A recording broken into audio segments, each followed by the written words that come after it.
Welcome to the Bill Walton Show, featuring conversations with leaders, entrepreneurs, artists, and thinkers. Fresh perspectives on money, culture, politics, and human flourishing. Interesting people, interesting things. Welcome to the Bill Walton Show. We've talked in past shows about the existential issues, economic, military, and cultural, that China poses for the United States. But it's been unclear to me just what our lines of action should be.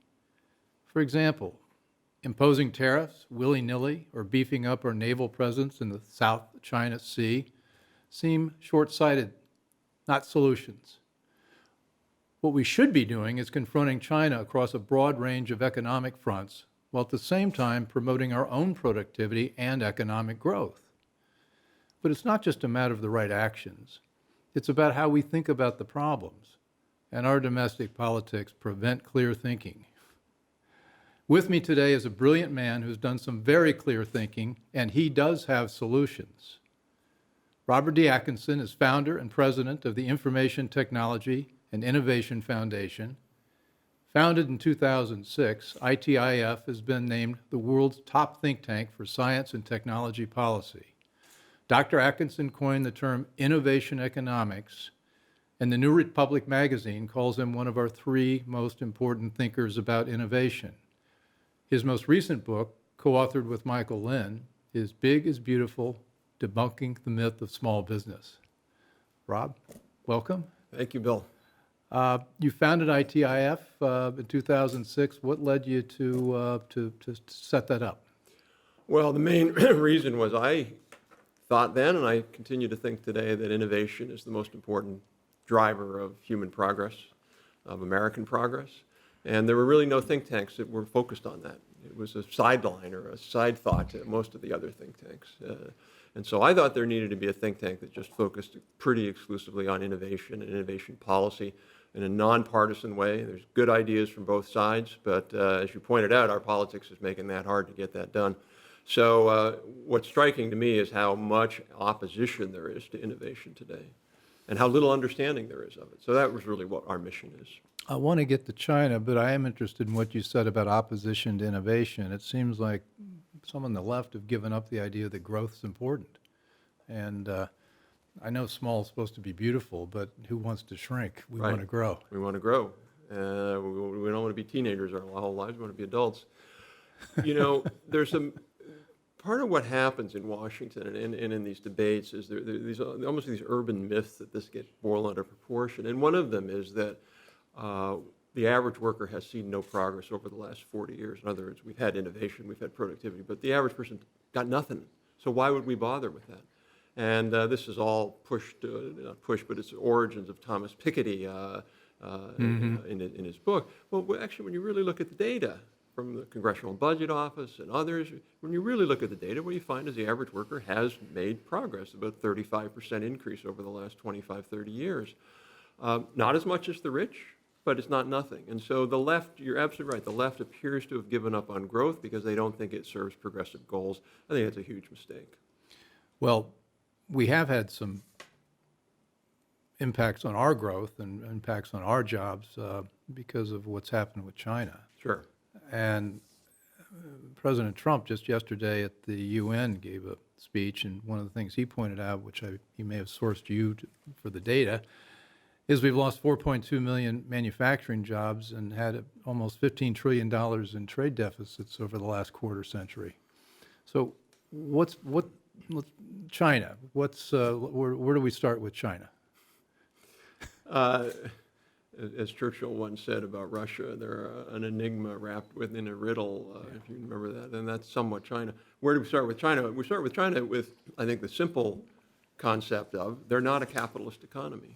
Everybody thinks they're a capitalist market-based economy because they have a lot of private companies. They're not. They're a state-directed economy. They tell the companies what to do. And on top of that, and more problematic, is they're a mercantilist economy. It's in their deep DNA. They don't let sort of market forces work. And the problem with that is that they use that to hurt American companies and American workers and the American economy. And so Trump is right. They systematically steal our intellectual property. Under the WTO rules, you can't make market access contingent on technology transfer, but they do that. Massive subsidies. So you look at industries like steel, rail, now semiconductors and biotechnology. The amount of money that the government is pouring into that. So when our companies are trying to compete against their companies, they have the advantage, they don't have to pay for most of their R&D. They get it from us. And on top of that, they just get really cash handed to them by the government to go out and compete with us. And imagine in the U.S. if we had, we use as an analogy, what if we had B Corps and C Corps? And C Corps are the normal types. But B Corps, if you're a B Corp, the government gives you a negative tax rate of 10% and also hands out subsidies and also has discriminatory lawsuits against all your C Corp competitors. Well, what about the That's view? China. What about the view that, well, when you get government involved in business, they're heavy-handed. It's top-down direction. They're not responsive to markets. They're not innovative. China doesn't seem to fit that mold. No. What's the difference? Well, the difference is that the Chinese leadership learned. They went to school studying what Russia did wrong, and what they realized. I mean, China is all about, as Orville Schell, a famous China scholar, said in the title of his book, wealth and power. That's China, wealth and power. And they understand that to get both of those, they have to have vibrant businesses. So if they get too interventionist, they know that they're going to kill the golden goose. So what they do is they give their companies a certain amount of freedom, but then they back it up and they say, okay, we can steal some intellectual property for you. Or, oh, by the way, if you're competing against a foreign company, we can make them give you their technology. Or we can just hand you cash, or we can cripple your competitors. So they're very astute about how they do it. Well, I think one thing that's not often mentioned is the Chinese elite, the Politburo, many of the leaders, I don't know how many people in the 80 million strong Communist Party there are, they're overwhelmingly trained in STEM, science, technology, engineering, math. They understand technology issues, productivity issues, manufacturing issues in a way that our lawyers and other politicians do not. And so they're unlike our bureaucrats in the United States, where they're trained in the industries that they're directing. Yeah. So our leadership is principally coming from a legal background, and the orientation is how can we set up laws so that they're fair and open and just. You're right. Chinese leadership is trained in a technology background, and their view is, okay, where we want to be in semiconductors, how do we do that? Or we want to be in the most advanced chemicals in the world, how do we do that? Very, very different orientation. You're absolutely right. Well, and they have domestic champions, and they're very specific. The Chinese say we want to end up with 80% domestic share in high-end computer-controlled machines, 70% for robots, 60% for big data. I mean, they're not just sort of saying, "Gee, go west." They're right. they're very very focused on this. Right. And again, what's problematic about that? It'd be one thing if the Chinese just said, "Look, we want to grow our economy. We understand innovation is the way to do it, and we're going to do things like support, better science at our universities and increase STEM education. Maybe do an R&D tax credit, have strong intellectual property." That'd be okay. Sure, they're competing, we're competing. Mm-hmm. Would make us better. That's not what they're doing, though. What they're doing is really systemically cheating in the innovation economy, what we call innovation mercantilism. And you make a distinction between the fifth industrial revolution, which is IT and computers and the internet, and you talk about, and you've done a lot of work on this, in the emerging sixth industrial revolution based on AI, robotics, autonomous systems, and you think they may be gaining a lead in that sixth revolution. Yeah, what's really important about it, if you go back and you look at, not everybody agrees with this sort of classification system, but if you think about how innovation occurs, it tends to occur in these big 50-year waves. So after World War II, it was electromechanical innovation and chemicals. 1890s, it was metals and electricity. 1990s, it was internet. And each time we go through one of these things, the orientation of leadership shifts.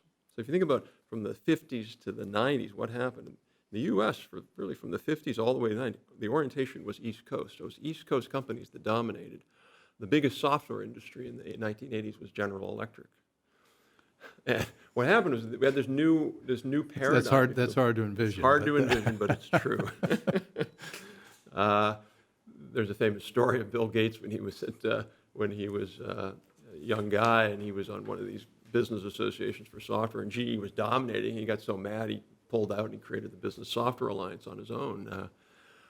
But the point being, each time you have one of these, you have a restructuring, an opportunity, and now we're going into a new era around AI, around autonomous systems, around Internet of Things.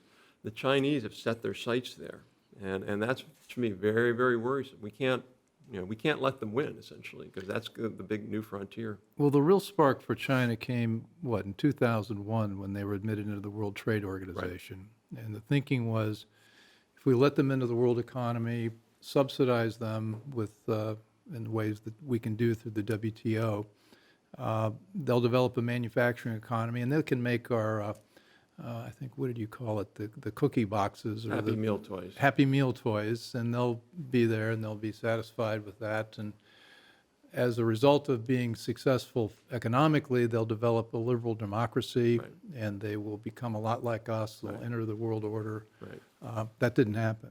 No, and it was really striking how naive most of the elite leadership was around China. They just assumed that was going to happen because in their mind, there's only one recipe for economic success, and it's our recipe. And they said, well, that's the only recipe, and China wants to grow, then they have to use our recipe, which is liberal democracy, rule of law, intellectual property. Turns out there's two recipes that you can grow, and they've shown that. And so I think now most China followers, most international trade folks, they understand that was a mistake, and China's not going to become like us. And you've done some work, I think, with Caleb Foote of your shop that shows that the prevailing wisdom was that the Chinese are not innovative, they're not creative, they're just going to copy other people's things, steal and copy, steal and copy. That's not true necessarily. No. They're showing some signs of real innovation. Yeah. So you look at the company that does the most R&D of any company in the world on a what's called purchasing power parity basis, because their labor costs are lower, and it's Huawei, the big Chinese telecom company. They do more R&D than any other company in the world. So look at biotech, for example. The Chinese filed more CRISPR patents, these are patents around gene editing, than the U.S. did. So the people underestimate China. Now again, one of the big things, China isn't good at everything. They're not good at business model innovation, for example. We're really good at business model innovation, iTunes and the platforms. They're not good at that. But you don't have to be first to the world to dominate. You can be second to the world. You can copy. Huawei's a copier. Yeah. And now they're an innovator. So. You're watching the Bill Walton Show. I'm here with Dr. Robert Atkinson, and we are talking about China, innovation, and the emerging threat that China poses to the United States and the sixth generation technological revolution, industrial revolution. The report I would really direct everyone to, if you get on the Information Technology and Innovation Foundation website, is a report they did that talks about 36 indicators of China's scientific and technological progress. So again, there's this really myopic view among the elites, which is, well, there's only one recipe, it's ours, therefore China can't innovate, therefore we don't really have to worry. Well, what we did is we looked at 36 indicators and said, where was China vis-a-vis the U.S. in 2007, and where were they or are they in 2017? And on every single indicator, dramatically shrunk the gap. So on patents, for example, they were here, now they're here. On corporate R&D, they were here, now they're here. China is actually on pace to spend more on research and development as a country than we are by 2022. They have way more scientists and engineers than we do. So it's really a huge mistake to underestimate them. A good example is semiconductors. They're behind us in semiconductors. The U.S. is the world leader in semiconductors. Companies like Intel and Micron and Texas Instruments, great companies. But the Chinese are putting $140 billion of cash, government cash, to subsidize that industry. Mm. And I don't care how how good you are in the U.S. Imagine $140 billion you're trying to compete against that's just free sitting there to your competitors. So I think we've got to challenge China across the board on every single front, or else we're not going to win this competition. Well, that brings me to what I mentioned at the outset in the introduction, is that we have I think a kind of an intellectual problem, a political problem, a paradigm problem. It's how we think about things problem. And we've seemed to divide the country, as you pointed out, into a couple of camps. We think of people as either open border, closed border, globalist or nationalist, interventionist or protectionist. The protectionist people voted for Trump, presumably. The open border people voted for Clinton, and that's it. And they're always going to be beating heads against each other to decide how to deal with China. Yet you've parsed this into a little different set of categories. You have 5 schools of thought. Do you want to talk about that? Yeah, again, I think Bill, you hit the nail right on the head. I think one of our biggest problems is just intellectual framing of these challenges. We tend to be in these very Manichaean black-white camps, and it doesn't get us where we need to be. So we argue there's 5 major political economy camps in the world, in the U.S. today, if you will. What we call the liberal and conservative neoclassical camp, which are basically free traders. So this would be like people at the Cato Institute, total free trade. That's why Cato doesn't like what's Trump doing on immigration. In the Cato world, anybody can move to the U.S. It'd be great. So no borders, total free trade. And then you have sort of a liberal version of that, say, kind of the Larry Summers version, which is, free trade is good, but we might have to have a few parts of government. And then you have the sort of emerging progressive camp, if you will, people like Bernie Sanders, where they really fundamentally don't like globalization, because one of the things of globalization is it makes it harder for you to keep these distortions in your economy. You have to compete, and that means you can't just sort of have really, really heavy-handed regulations all the time because you're competing. So in their world, they would just like to have a national economy, heavy regulations, high wages, all the like. And then you have Trumpism. And what Trumpism is, I think what people forget is you have to go back to William McKinley to, I think, understand who Trump really is. So the Republican Party before Wilson was a tariff party. It was a small government tariff party. And that was the idea. You had a national economy, you helped your big industries by tariffs, but you had really small government. That's Trumpism. And what we argue is all 4 of those are, they're not really very good guides to where we need to go. They're failures. And so what Mike Lind and I talk about is the national developmentalism, which essentially says, yeah, globalization's here, it's important, we got to embrace it, but one-sided free trade is not free trade. In other words, if we're open and free and China's closed and mercantilist, that can't be in our interest. And the last point of that is, we have to be smarter about how we help our industries. And then the last thing in the world we need to be doing is saying, well, we're going to pick Ford over GM. That's terrible. But we do know some of the big industries of the future. And we know the technologies. We know the technologies. We know what they're going to be. We know AI, for example, is going to be very, very important. And so we have to say, how is the U.S. going to compete effectively in those set of technologies? Well, I want to dig in a little more into your 5 schools of thought, because one of the purposes of this show is to sort of teach people, and me as well, how to think about things. And if I think about the trade debate, the China debate, the school I'm coming from, I call myself a recovering libertarian. And what happened to me was I was pretty much a free trade, and doesn't matter which country produces it, and the market will resolve everything, and that was the idealistic world I was in. And then I was asked to give a speech a few years ago about trade, and wandered into this thing called China, and began to realize they weren't doing that at all, and yet we were. And the people in the United States, the libertarians, have really, there's nothing they're going to add constructively for how we deal with China. I mean, they oppose antitrust laws. They denounce any aid to government as from government to business as crony capitalism. National borders are an infringement on liberty. Yeah. And if everybody comes into the country, their solution is to abolish the welfare state. Exactly. That'll work. That'll happen, Exactly. I'm sure. Yeah.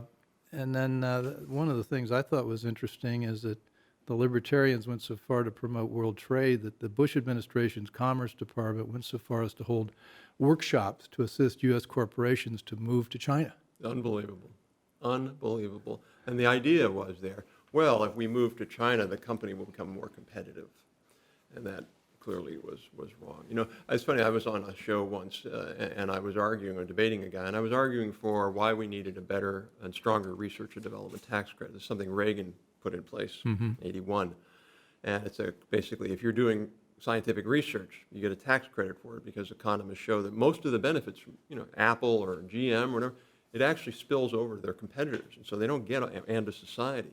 So we need companies to do a lot more R&D. So economists all agree we should do an R&D tax credit. And this libertarian said, oh, no, that's industrial policy. That's picking research over something else. Yeah. I don't, you know, when you have that sort of rigid view of how we have to go forward, we're going to be at a dead end. Talk some more about progressive localism. What a great word.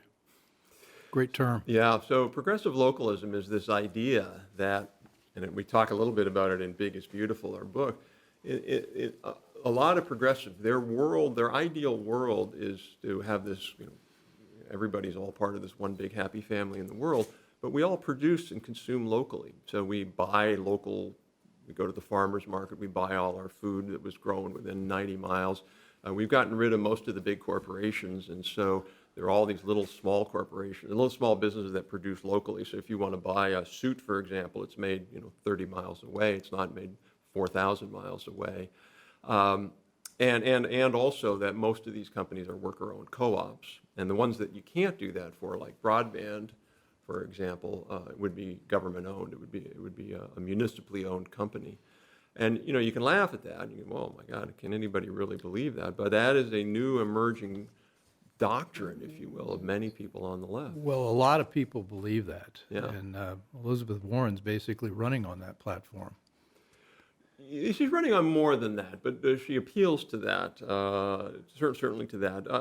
You know, one of the things I have to say about Elizabeth Warren, compared to some of the other, Elizabeth Warren actually does have an attempt to create a strategy to deal with deindustrialization, and I think that's actually where you know, Bill, you talked about sort of, you know, free traders are protected. I think the emergent view now is going to be, the fault line is going to be, do you think you should do something to make American producers better and greater? And there are going to be people on the left who think that, and there are people on the right who think that now, like Marco Rubio, for example, is in that camp. I think Elizabeth Warren's in that camp. And then there are going to be people on the other side who are just like, no, we'll just kind of do what we used to do and, you know, don't worry about it. You're watching The Bill Walton Show. I'm here talking with Dr. Robert Atkinson, and we are talking about politics in the United States as it relates to our ability to deal with the threat that China poses. And we're just about to talk about a very interesting book that he wrote last year called Big is Beautiful. One of the issues that we're raising here is that the politics of the United States are broken into these different camps, and progressive localists believe that everything should be a small business. And you've written persuasively in this book that all the innovation, all the good jobs, most of everything we think of as prosperity comes from bigger businesses, Sure. not small. Could I get it? Yeah, so again, there's this widely held view that if we all worked for small, you know, little businesses, we'd all be better off. There'd be more gender equality and racial equality and all the like, and less pollution. And it's funny, when you look at the evidence, you know, you look at the actual data from the government, on average, again, it's not to say that every company's like this, but on average, small businesses pay significantly lower wages. They hire fewer women. They hire fewer minorities. They pollute more. They cheat on their taxes more. They don't contribute to corporate social responsibility as much. You know, on and on and on. If we had the same firm size as Canada, so Canada has much smaller firms than we do, average incomes in the U.S. would be about 5% lower. So a small business economy is a recipe for not being competitive and being poorer. So the third camp that you mentioned, or the third school, is national protectionism. And you point out they're both conservative and left-wing versions of this. And national protectionism, is that what elected Donald Trump? I think so, sure. He appealed to that, and he had a wide open field because he was competing against, or, you know, if you will, sort of old-fashioned globalists who just assumed that China was like Canada. I mean, we should definitely have passed what's called USMCA. We should definitely have an integrated North American market. I'm totally for that. If we trade with Canada and even Mexico, we're all better off. That's not China. And so Trump was able to pivot on that. And problem, though, is that you can't build a globalized economy. You can't build a thriving economy around protectionism, in part because many, many of these industries need global markets to be able to innovate. So you look at an industry, for example, like biotechnology. It costs $2.4 billion to come up with a new drug. So if you can't sell that drug around the world, you're not going to innovate. You're not going to put the $2.4 billion. You need to have all of those customers. So we need global integration. But where Trump is right, it has to be level playing field, has to be fair. So one of the dividing lines is borders don't matter, and the other side is borders matter a lot, and you need a national identity, and you do need to think about yourself competing as a country. Yeah. And the national protectionists get that right. Right. But they ignore things like the global supply chain and all the other complications, which I think we're seeing this in the negotiations with China. It's not like all the widgets are made in China. We're going to slap a tariff on those widgets. They're not going to come in. Right. Our manufacturing processes are all integrated. Very much so. Very much so. Are you following what Bob Lighthizer is doing, U.S. Trade Representative? Sure. And how he's working his way Very through much that? so. And I think to give the Trump administration credit, they're the first administration that really has pushed back on China. China recognizes only one thing, and that's power. They don't recognize negotiation. They don't recognize, well, let's try to work together. They just don't. They recognize power. And Trump has recognized that that's the reality. Now, the question is it going to work? And I don't know the answer to that. They also don't really recognize rule of law. No. Especially our law, especially international law. Right. And you probably have heard that, they call themselves the Middle Kingdom. Right. And the Middle Kingdom extends to the ends of the earth. And the Middle Kingdom laws should apply everywhere. Yeah. And ours don't count. So as my colleague and co-author Mike Lind has argued, I mean, I agree with Mike. I think we're in the midst of a new Cold War, and it's like the old Cold War, only it's not necessarily militaristic, but it is a Cold War for global influence. And what we did right in the first Cold War, I mean, partly because of George Kennan and what was called the Long Memo. He said our job with regard to the Soviet Union is containment. We're not going to invade them. We're not going to destroy them. We need to contain them, and we need to fight them on every front. So we fought them in Africa. I don't mean militarily, but for hearts and minds, for influence, for economic success. We're not doing that with China. And that's what we need to do with China. We need to make it clear that there's two models. There's going to be two ways in the world, two people, two groups to lead. And we need to be the one that does that. And that's what I'm worried about perhaps the most. Well, and you're not fighting a kinetic war. You're not fighting a hot war. You're fighting a cultural war, an economic war across all fronts. And a war for influence and control. So there are going to be spheres of influence that China wants to extend into. Like we see that now in Africa and some parts of Southeast Asia. And I think if they do that, they're going to hurt those countries. But we need to counter that. I was talking with a couple of friends out in our county about Africa. They were born in Africa, immigrated here in their 20s, and they just came back from a trip to Africa, and they said what the Chinese are doing is stunning. I mean, in every country, they're infiltrating the infrastructure and the business, and then of course they have their I guess their Belt and Road strategy, and they're helping build ports. I love the what is it, the debt trap that they're getting countries into. Yeah, absolutely. But where are we? Where are we? We need to be fighting. We need to be working to get those countries on our side. Well, we are. Where we are is we're talking about Stormy Daniels or I know. We're a silly country. I know. Our politics are even sillier. So we're looking inward at the silly stuff. Yeah. Just look at the newspaper every day. Yeah. 80 to 90% of the articles are about this kind of thing. Whereas the Chinese are working on their 100-year strategy, as Mike Pillsbury talks about. So let's talk about the two camps that are really the viable ones. The ones that we talked earlier, just they're there may be passions, but they're not real economic or Right. national strategies. We've had the rise and fall of global neoliberalism, as you've called it, which was the consensus. Reagan, Bush's, Clinton, Obama. But now we have Trump and Sanders, and they've blown up the idea that that's Absolutely. the only consensus there is. And they see globalization as a force almost totally for the good. For the good. The neoliberals The neoliberals do, absolutely. Yeah. And the point I think you've made is that when we've lost all these jobs, the neoliberals say, well, it's only because it's because of productivity. Yeah. And if we just had better schools, Yeah. This is what Larry Summers has written. If we just had better schools, that somehow we would not have a trade deficit with China and everything would be great. You know, this is again one of the more frustrating parts of the debate where I really think that side of the debate has really fallen down intellectually. When you really look at the data from the Bureau of Economic Analysis in the Commerce Department, which is the definitive data on manufacturing jobs and output, when you really understand it, it's very clear that about half of those jobs we lost were due to trade, and most of those were due to China. And those people on that side just refuse to do that. And so they just say, oh, it's productivity. So high productivity in manufacturing, if that were the reason we lost 3.5 million manufacturing jobs in the 2000s, why was manufacturing productivity in the 90s higher when we gained manufacturing jobs? So again, the evidence just doesn't support their view, but why do they keep saying it? Because if they admitted for even a moment that we lost half of our manufacturing jobs because of trade and globalization, they're afraid that they would embolden protectionism, which they hate. Well, guess what?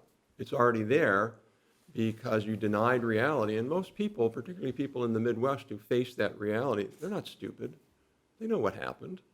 They're not taken in by this view, it's all productivity. They know exactly what happened, and that's why they voted for Trump. is this, we're talking, I want to talk more about the national developmentism. Yeah. I think we need a shorter term, though. Developmentalism. Developmentalism. Okay, well, thank you. I needed a translator. Expand on what that means.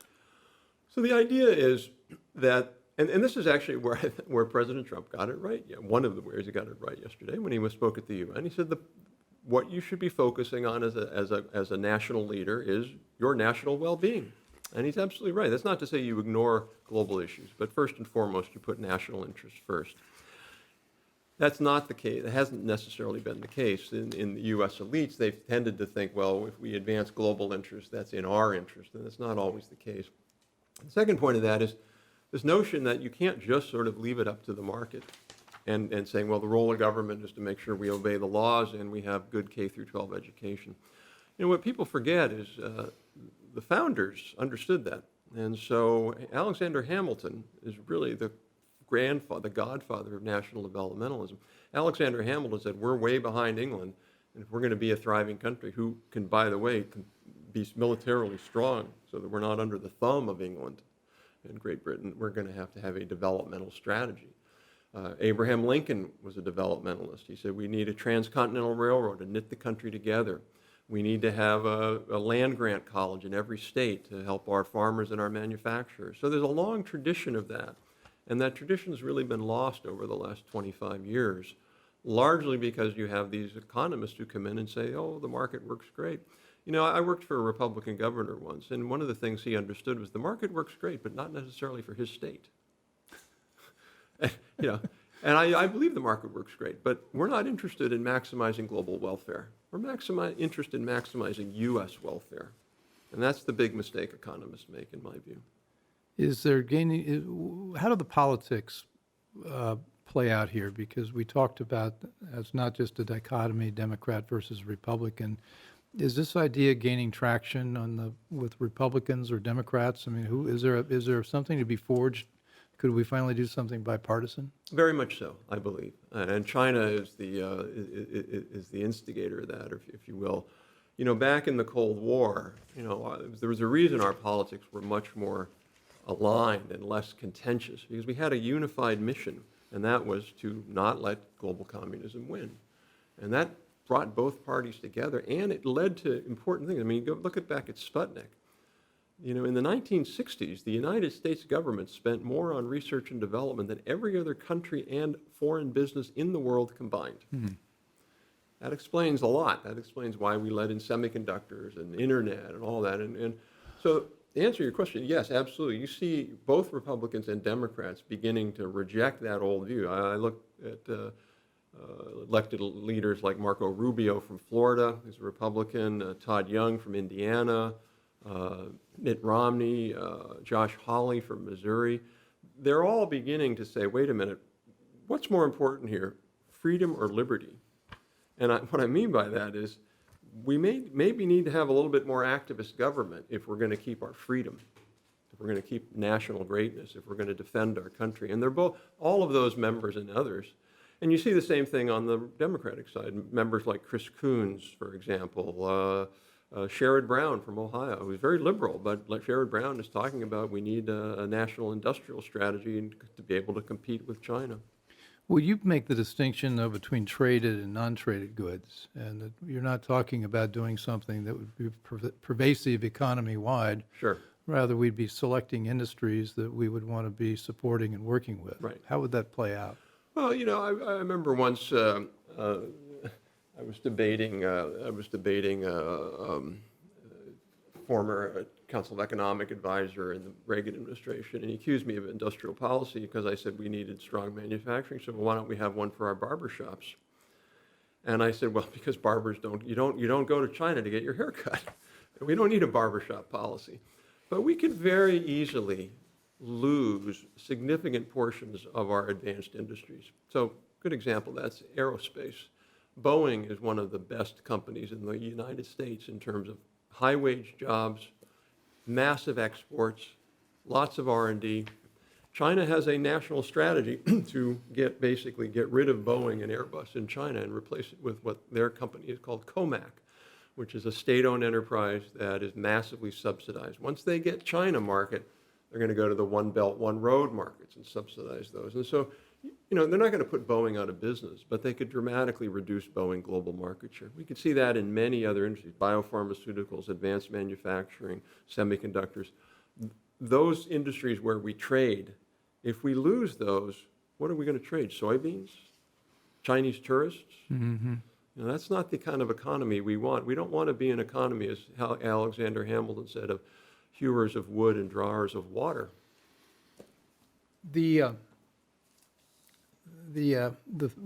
folks who believe in just let the market solve all their problems, they also talk about something called market equilibrium, and that we're just supposed to do business and compete, and the market will sort things out, and innovation is going to rise from that intense competition. You don't share that view. No, you know, there's some good economists who've studied this, and so what those economists are saying is, well, you don't want to distort allocation efficiency, and so, you know, if you give a little bit of money to this sector, maybe output will grow a little bit more in this one, and the economy's in this natural equilibrium. Everybody's setting prices based on competitive markets. Everything's working well. Problem is that allocation efficiency gains are very small, and what are called dynamic efficiency gains are very big. In other words, most of the advancement of an economy doesn't come from things being in equilibrium. It comes from things being in disequilibrium. It comes from new industries. It comes from disruptors. So, I mean, think about a company like Uber, who's disrupted the taxi market. Airbnb disrupted. So it's disruption that you want. You don't want equilibrium. Equilibrium is a death knell. That's the worst thing that could happen in an economy. And so you want government to be, number one, getting out of the way, making sure that their regulations and taxes and others don't inhibit disequilibrium and disruption, or what, you know, the famous economist Joseph Schumpeter called creative destruction. Mm-hmm. That's how you grow your economy. But there's a good role for government to help with that process and to support technologies and other things that would make it so that we can disrupt. I think the other point is that in a world of perfect competition, you compete away all the excess, quote, excess profits, and so there's nothing left. There's nothing left To invest in R&D and innovate with. Right. So you look at a company like Intel. I just read the new biography of Gordon Moore, one of the founders of Intel, named it Moore's Law for semiconductors getting better. When you read that book, one of the things that's striking is Intel would make pretty high profits on this new generation of chip, but they didn't then give it all to the shareholders. What they did is they took that money and they made another big giant bet. They bet the company every 5 years at Intel. They took that money they made from being able to make a significant rate of return on those chips, and they put it into this next great, amazing breakthrough. And that's why the chips today are, 1 million times faster than the chips of 30 years ago. You compare that to the dry cleaning industry. They don't make any money, they don't innovate, because the margins are too low. So again, it's this mistake that neoclassical economists say that, that high margins are a problem. High margins are only a problem in industries that harvest the money and send it back to the shareholders. But if you have high margins and you're reinvesting it in innovation, that's good for the country. We shouldn't be stopping that. Well, and there's also, we talked about this before we got on the show, this idea we're going to break up Google and Facebook and Amazon, and we're going to do all that. And you've written some scary stories about it, things that have happened in the past with AT&T and RCA and what happened when they were forced to give up their licenses, and it really created companies and competitors overseas. Yeah. So what people forget about that, we had the same dynamic going on in the 50s. Oh, we're worried about these big tech behemoths. People forget that RCA, Radio Corporation of America, actually interesting story, a company that was created by the U.S. government in World War I because the radio technology was controlled by the Europeans, and the Italians in particular, Marconi. So we, the government, encouraged a couple of radio firms to merge to get scale. And it goes back to biggest beautiful, and that was how RCA came about. RCA had the color television patents, and under an antitrust ruling, they were forced to give those away to every American company. And so they used to license that to Zenith. They wouldn't hoard it. They would license it to their competitors. Now they had to give it away for free. And so to keep their licensing revenue up, they licensed it to, guess who? Sony. The Japanese. The Japanese. So much so that David Sarnoff, who was the CEO, won the Order of the, the Order of Japan, the Rising Sun Order, because he had done so much for the Japanese economy. Same thing with Xerox. Xerox was forced to give away for free all of its patents, all of its blueprints, all of its drawings for free. And guess who got those? Ricoh, Canon, all the Japanese copier companies. And within 5 or 10 years, they took half of Xerox market share in half. And that was all done because, we don't want big companies. They have too much power.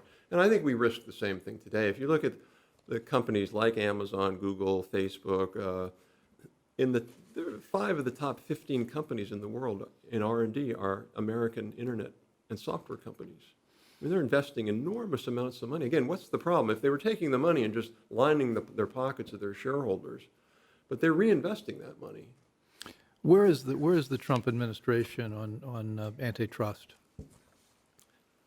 I think the Trump administration, they're looking at this. I think the politics is this pressures them to look at this. They're investigating. I would be hard-pressed to really believe that they're going to engage in any sort of serious action, particularly breakup. Now, that could change very much so depending if the Democrats get elected in 2020 and who's the nominee. One of the things I think a lot of Democrats are running on is this notion that what Robert Reich, a famous liberal iconoclast, pundit now, he's saying what the Democrats need to do is focus on pre-distribution. And what he meant by that is redistribution is things like, we'll have a higher minimum wage, or we'll have better welfare payments, or free education, better health care. What Reich is saying, we need pre-distribution, which is if we could reduce corporate profits, then we'd have lower prices and people would be better off. And so that's his whole point. And one of the good cases, he and others use the airline industry as an example of that. Well, we've written about that in our book. And interesting, in the airline industry, their profits are below the average profit average for the Dow Jones. Their investment rates are among the highest in the U.S. Their productivity rates are among the highest, and their price declines are among the fastest. So why is that a problem? So a lot of the anti-monopolists, or what we call neo-Brandeisians on the left, they just want to break up big companies, even if the big companies are doing everything we want them to do. Invest in capital, reduce prices, and drive productivity. You mentioned Marco Rubio. He's put out a long report on dealing with the China threat. What's the gist of that, and how's that playing out politically? So, Rubio, obviously he ran for president against Donald Trump. He has really, I think, tried to distinguish himself and this new camp around saying to Republicans, look, we've got to be focused on competitiveness. We've got to be focused on the China threat.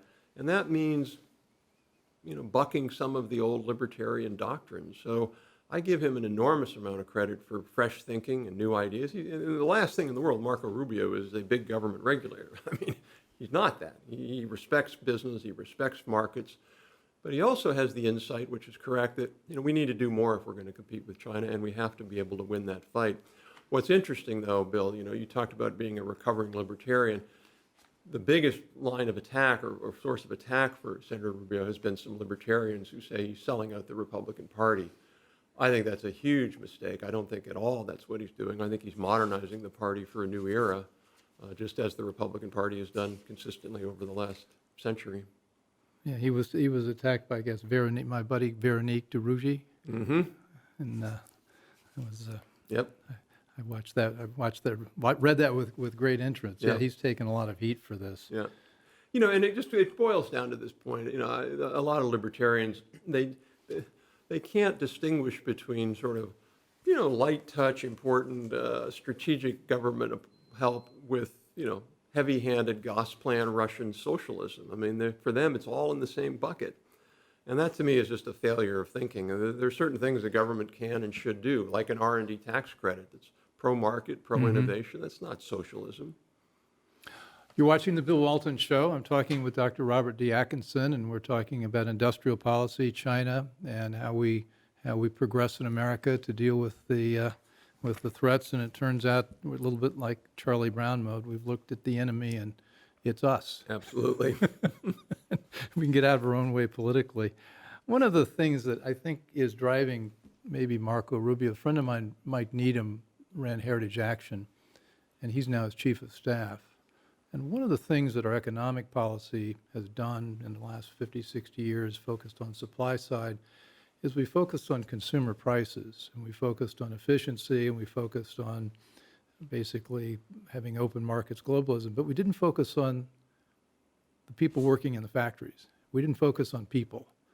And as a consequence, we've hollowed out a lot of that. Right. And I think they're striking a political nerve with this, as Absolutely. you've been talking about. Yeah. But I've been trying to formulate in my mind what an economic policy or what an economic theory looks like that explicitly considers the workers or the consumers or the people, when most of our supply side demand curves are based on prices and of things and services. Yeah. So, again, there's this view that you're either a producerist, which is really what the Chinese are. If you look at producerist. They're producerists. I mean, they immiserate their consumers. I mean, they don't care what they drive their dollar down, their currency down. They tax people way too much to subsidize their company. They're total producerists. And if you think about that on one side, and we're total consumerists on the other, the only thing that matters in the U.S. is consumer welfare. If you can make that widget 5 cents cheaper, move it offshore, it doesn't matter. The reality is you got to do both. You got to think about both. Both consumer welfare and producer welfare are an important component of a successful economy. We've gone too far over to the consumer side where we just completely ignore producer welfare. And by that I mean the worker welfare. And so Orrin Cass, ran Romney's, he was domestic policy advisor on the Romney campaign, has an excellent book called Once in a Future Worker. Yeah, I've read it. We've had him on the show. Yeah, and he Terrific makes book. Excellent point that we've just ignored worker welfare and in place put consumer welfare. And so that equilibrium has to go back to the middle. Just like on free trade, we have to come back to the middle on many of these things. Well, he's taken a lot of heat for that as well. Oh, he has. I'm not so sure we shouldn't rename industrial policy. We should. What's your term for it? A bunch of terms: innovation policy, competitiveness policy. I think we need to drop the industrial part. No, it sort of totally. harkens back to old dirty factories making metal. I couldn't agree more. Monopoly. Monopoly. Guy with that hat. So let's swing back to China, and what are some of the specific things we can do to deal with China today? Sure. What's in our arsenal now to address their aggression? Well, there's two things we got to do with China, and Bill, you alluded to this at the beginning. We need to do a lot better job at home supporting our companies to compete with China. And we can talk about that a little bit later. So if all we do is try to constrain China, it's not going to be enough. But if all we do is work at home, like people like Larry Summers says, improve K-12 education, that's not going to be enough either. You got to do both. So what do we do on China per se? There's a number of different things we need to do, but one is we need to pressure them to roll back some of their worst mercantilist practices. And so, one of the things about this is in the trade community, they're based upon rules-based trade. Well, as long as they obey the rules. The problem is there are no rules in China, and the rules in the WTO don't really constrain China. What we need is results-based. We need to, number one, focus on a results-based approach to China. And here are the results we want, and they're all completely measurable. One is no more cyber theft. We know exactly when the Chinese come in and steal the NSA and others in the intelligence community know that. No more cyber theft, no more forced technology transfer, no more forced joint ventures in China, and massive reduction of their subsidies. These are all measurable things that we could do, and we need to hold them accountable for that. Now, the question is, how do we do that? The Trump administration has used tariffs as a way to do that, and maybe they'll be successful. Maybe they won't. I don't know. Tariffs are tough. I'm skeptical they're going to be successful. Yeah. What we argue... I view the tariffs as just a way to get their attention. It does get their attention, but I don't know that it's enough. Yeah. I was co-chair of this U.S.-China experts group in the Obama administration, the U.S.-China Innovation Group. And I was in a meeting with a high-level Chinese official in Beijing, part of one of these delegations, and I was asking him about the WTO, and he basically said the WTO for us was a get-out-of-jail-free card. Because prior to the WTO, America could do whatever they wanted against us. And when the WTO constrained you more than us, he said. And then I said, well, aren't you worried about us putting pressure on you? He said, no, I'm not worried about the G2, what he meant was China. I'm not worried about the G20, because there's 19 other countries, and we play each other off. What I'm worried about is the G3. I said, what do you mean? He goes, what keeps us awake at night is Europe and America ganging up on us.